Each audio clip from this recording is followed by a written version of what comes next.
E aí você chega à conclusão que amor leva a gente sempre para o mesmo lugar, que é uma coisa que eu digo no livro, que é o lugar de quebrar a cara, mas depois a gente volta para a vida mais belos, mais enriquecidos, mais cheios de possibilidades, né? Então sempre vale a pena. Sônia, hoje em dia, a gente, todo dia, a gente tem uma notícia de feminicídio, de Sim, morte, é um sim, negócio assim sim, assustador, né? E sim. eu fico pensando se isso é a visibilidade que as redes sociais, a internet e a nossa facilidade de comunicação gera para a gente, ou se realmente a violência entre os casais, entre os casos de amor, aumentaram. Como é que é a sua Uhum. avaliação sobre isso? Bom, a minha avaliação é um mix disso, Leda, porque eu acho que a gente tem mais gente no mundo, né? Mas o comportamento não muda nesse setor. Hoje a gente, primeiro, as redes sociais, como você disse, tem toda a razão, trazem uma visibilidade maior para esse tipo de coisa.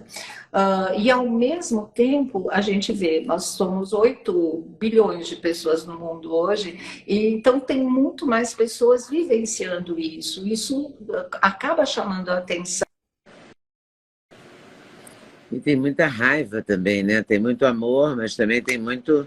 Opa, que a gente ficou. O sinal deu uma vacilada. Vamos ver se ele volta ou se Então eu vou ter é que muito sair da live complicado. E para aqui voltar. nos Acho países que latinos, ela vai acho que voltar, porque a voz está. Voltou, voltou. voltou a voz. Voltou. Ah, que bom, que bom. Tá, É até onde muito. você me acompanhou? Pois é, nesse raciocínio do feminicídio, da violência, esse sentimento de posse, eu Sim. acho que é o grande vetor, né, dessa Uhum. história. Sempre, né? Sempre. E mais assim, eu acho, é uma teoria muito Era uma bonita. coisa tão novelesca, assim, não vai ser meu, É, não vai ser de ninguém.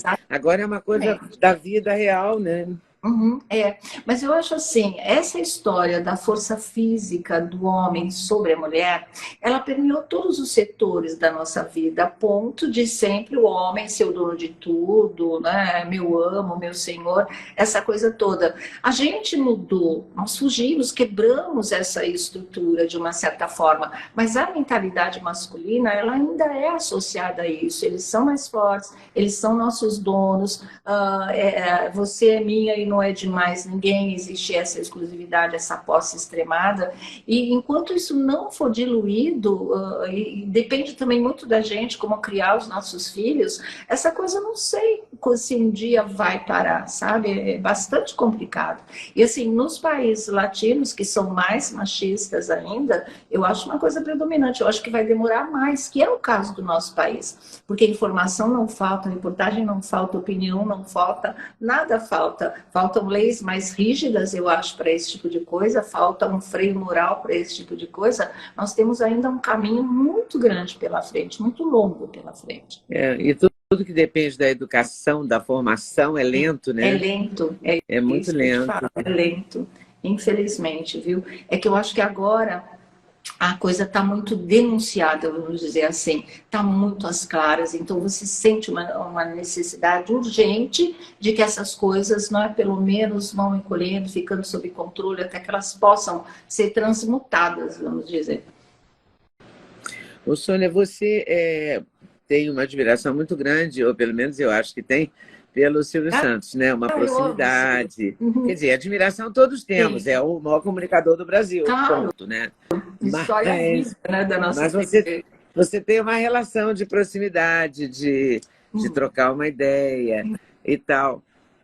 Você concorda que ele é o maior comunicador do Brasil? Como é que você vê? Claro, claro. Nossa, ele é o maior comunicador mesmo do Brasil. Eu acho que ele é um mestre da comunicação, que a gente sempre aprende muito com ele.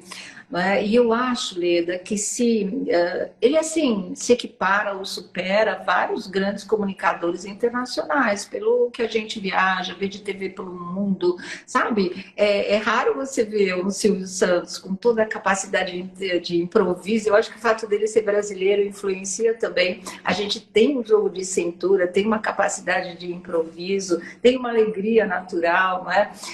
E você vê que não tem tantos por aí, ou não não tem quase mais nenhum, porque a estrutura de apresentador também andou mudando bastante em função Mudou. dos costumes, essas coisas todas. Então, acho que se ele estivesse num outro país, ele seria homenageado todos os dias, ele estaria consagrado. Aqui no Brasil ainda tem gente que critica o Silvio, que detona o Silvio. Eu acho isso um absurdo. Eu falo, gente, olha para o cara, olha como ele é genial, sabe? Olha como ele tem 90 para 92 anos agora, né? E as coisas que ele ainda é capaz de influenciar, que ele ainda é capaz de fazer. Eu acho assim demais, demais. Eu sempre gostei muito de participar dos programas com ele.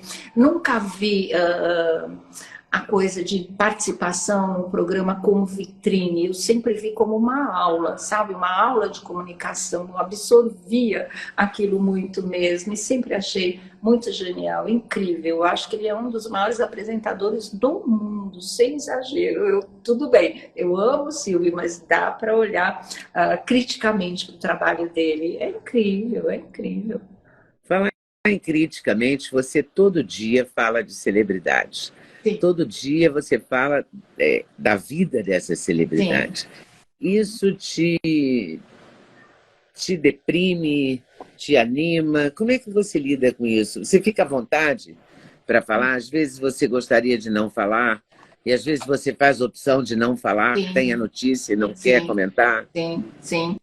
Existe muito essa opção também de não falar, mas existe também a opção de quando falar, falar sinceramente, Leda, porque eu acho que se você tem um microfone, você tem uma câmera diante de você, que eu considero as armas do bem, vamos dizer assim, e o olho da câmera é o olho do telespectador, você tem que ser verdadeiro, você tem que passar para o público aquilo que você acha de verdade, né? Senão o que você está fazendo ali? Mais um para mentir, para fingir, para querer só estar ocupando espaço na televisão, no rádio? Eu não acho isso válido.